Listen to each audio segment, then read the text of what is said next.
Hello दोस्तों, स्वागत है एक बार पुनः आप सभी का हमारे अपने YouTube channel Shiv coaching classes पर। तो दोस्तों आज की इस वीडियो में हम क्लास 11th एनसीईआरटी बायोलॉजी में चैप्टर 1 देखेंगे। तो चैप्टर 1 में देखिए दोस्तों, हमारा आज का टॉपिक है नामकरण या नॉमेनक्लेचर।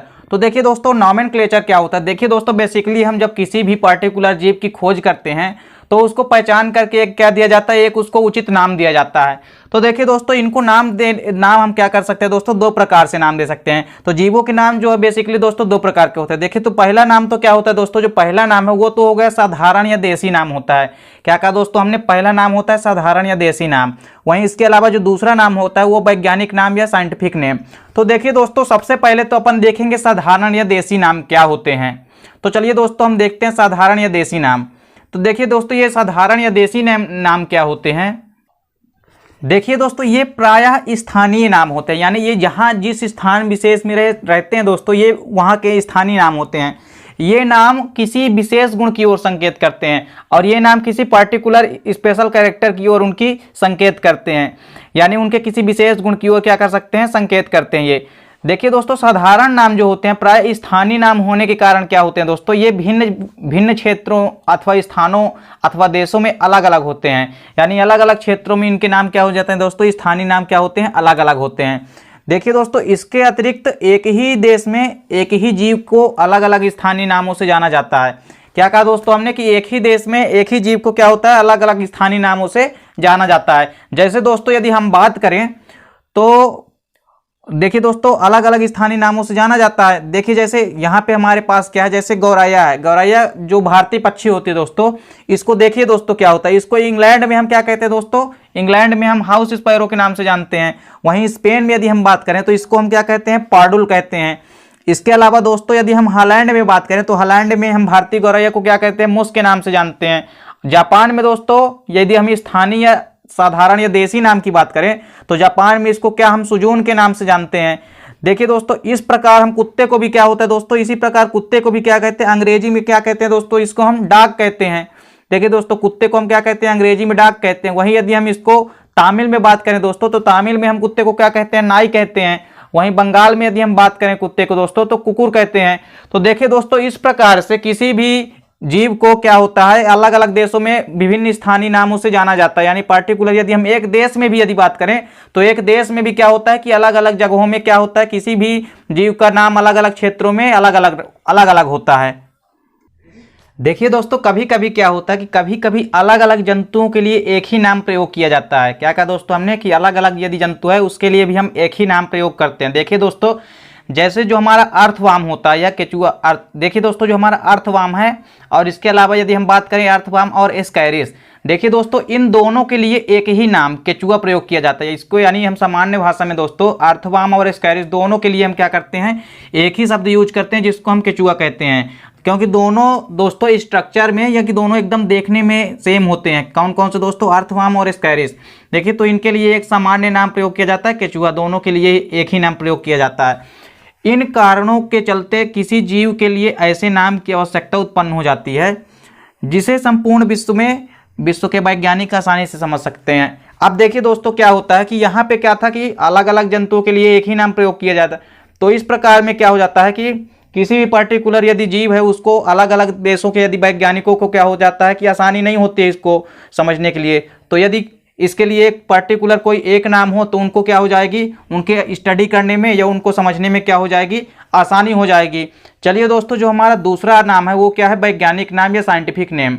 तो देखिए दोस्तों यह क्या होता है, तो देखिए दोस्तों, जब कोई भी वर्गीकी विज्ञ या साइंटिस्ट क्या करता है, किसी जंतु समूह की पहचान करके उसका वर्णन करता है। यानी कोई भी जो जीव है उसको यदि कोई भी वैज्ञानिक या वर्गीकी विज्ञ क्या करता है, किसी जंतु समूह की पहचान करके उसका वर्णन करता है तो वह उस जंतु समूह को एक उचित वैज्ञानिक नाम देता है। यानी कोई भी वैज्ञानिक यदि किसी जीव को सबसे पहले पहचान करके उसका वर्णन करता है तो वह उसको एक उचित वैज्ञानिक नाम देता है और उसी एक वैज्ञानिक नाम से वह जंतु सब जगह जाना जाता है। क्या कहा दोस्तों कि उसी एक पर्टिकुलर नाम से या वैज्ञानिक नाम से वह जंतु सब जगह जाना जाता है। देखिए दोस्तों, जैसे यदि हम बात करें गौरैया की तो गौरैया को दोस्तों हम संसार के प्रत्येक भाग में अर्थात संसार के हर भाग में क्या कहते हैं दोस्तों, पैंसर डोमेस्टिका के नाम से ही जानते हैं। इसी प्रकार दोस्तों हर एक पर्टिकुलर जीव को एक वैज्ञानिक नाम दिया जाता है जिससे वह संपूर्ण विश्व में उसको एक ही नाम से जाना जाता है। चलिए दोस्तों, अब जो हमारा टॉपिक है वो है द्विपद नामकरण। क्या दोस्तों? द्विपद नामकरण या द्विनामकरण। देखिए दोस्तों, तो यह द्विपद नामकरण या बाइनॉमिनल नॉमेनक्लेचर क्या होता है दोस्तों, यह पेपर में अक्सर आता है दोस्तों। इस क्वेश्चन को आप अच्छे से तैयार कीजिए। तो देखिए दोस्तों, क्या होता है कि द्विपद नामकरण पद्धति क्या होती है। देखिए इसमें देखिए दोस्तों, इसको सर्वप्रथम किसने, कैरोलस लिनियस ने इस पद्धति को दिया, अर्थात हम कह सकते हैं कि कैरोलस लिनियस के द्वारा द्विपद नामकरण पद्धति प्रस्तुत की गई। देखिए दोस्तों, इसके लिए उन्होंने सबसे पहले क्या किया, लैटिन भाषा के शब्दों का प्रयोग किया। यानी ज़्यादातर यदि हम बात करें तो इन्होंने जो भाषा यूज की है वो लैटिन भाषा में की है।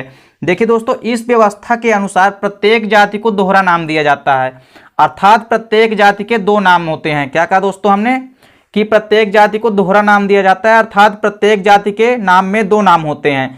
ऐसे में देखिए दोस्तों, क्या होता है कि ऐसे नाम में प्रथम नाम यानी पहला नाम जो होता है दोस्तों, तो वह उसके वंश को डिनोट करता है, अर्थात उसके वंश को दर्शाता है, तथा जो दूसरा नाम होता है वो उसकी जाति को प्रकट करता है या उसकी स्पीशीज को प्रकट करता है। देखिए दोस्तों, यहाँ पे मैं एग्जाम्पल के माध्यम से आपको समझा रहा हूँ। जैसे मान लीजिए हमारे पास क्या है, लायन है या शेर। तो देखिए दोस्तों, शेर की यदि हम बात करें तो शेर का साइंटिफिक नाम क्या होता है, पैंथेरा लियो। क्या होता है दोस्तों, शेर का यदि हम वैज्ञानिक नाम बात करें या साइंटिफिक नेम बात करें तो क्या होता है, पैंथेरा लियो। अब देखिए दोस्तों, तो इसमें जो पैंथेरा है दोस्तों, तो वो क्या है, इसका जीनस है। यानी शेर का क्या है, पैंथेरा जो होता है वो क्या है, जीनस या वंश होता है। वहीं यदि दूसरा शब्द हम बात करें, कौन सा है हमारा, जाति, तो दूसरा शब्द क्या कहलाता है, इसकी जाति होती है या स्पीशीज को दर्शाता है। चलिए उसी प्रकार यदि हम बात करें कि इसमें दोस्तों टाइगर में या बाघ में, तो देखिए बाघ का दोस्तों साइंटिफिक नाम क्या होता है, पैंथेरा टाइग्रिस। तो देखिए दोस्तों, क्या होता है इसमें पैंथेरा जो है उसका क्या, उसके जीनस या वंश को दर्शाता है। वहीं जो टाइग्रिस होता है यह उसकी जाति को डिनोट करता है या स्पीशीज को डिनोट करता है। चलिए दोस्तों, अब इसके बाद देखिए दोस्तों क्या है हमारा, इसके बाद देखिए जो भी दोस्तों वंशागत नाम होता है, तो देखिए दोस्तों जो वंशागत नाम होते हैं, अर्थात जो वंश का नाम होता है, तो उस नाम का क्या होता है, प्रथम अक्षर। यानी वंशागत नाम का प्रथम अक्षर जो होता है दोस्तों, वो अंग्रेजी भाषा के बड़े अक्षर से शुरू होता है। क्या कहा दोस्तों हमने कि वह अंग्रेजी भाषा के हमेशा कैपिटल लेटर से या बड़े अक्षर से क्या होता है, शुरू होता है, अर्थात लिखा जाता है।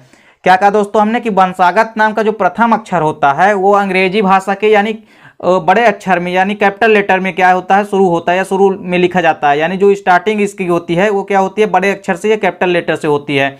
अब देखिए दोस्तों, जो जातिगत नाम होता है, अर्थात जो जाति का नाम होता है, वह हमेशा अंग्रेजी के छोटे अक्षर से शुरू होता है। क्या कहा दोस्तों हमने कि वह अंग्रेजी भाषा के छोटे अक्षर से हमेशा शुरू होता है, अर्थात स्मॉल लेटर से शुरू होता है। तथा सदैव ही जातिगत नाम हमेशा अंग्रेजी भाषा के तिरछे लिखे जाते हैं। क्या कहा दोस्तों हमने, दो चीजें यहाँ पे ध्यान रखनी है। हमने आपको क्या कहा कि जो वंशागत नाम का प्रथम अक्षर है, यानी जो वंशागत नाम का पहला अक्षर है वो क्या है, अंग्रेजी भाषा के बड़े अक्षर में यानी कैपिटल लेटर से लिखा जाता है और सीधे होते हैं। वहीं यदि हम जातिगत नाम की बात करें तो जातिगत नाम का क्या होता है, जो पहला अक्षर होता है ये क्या होते हैं, ये कैपिटल लेटर में लिखे जाते हैं वंश ये जातिगत नाम।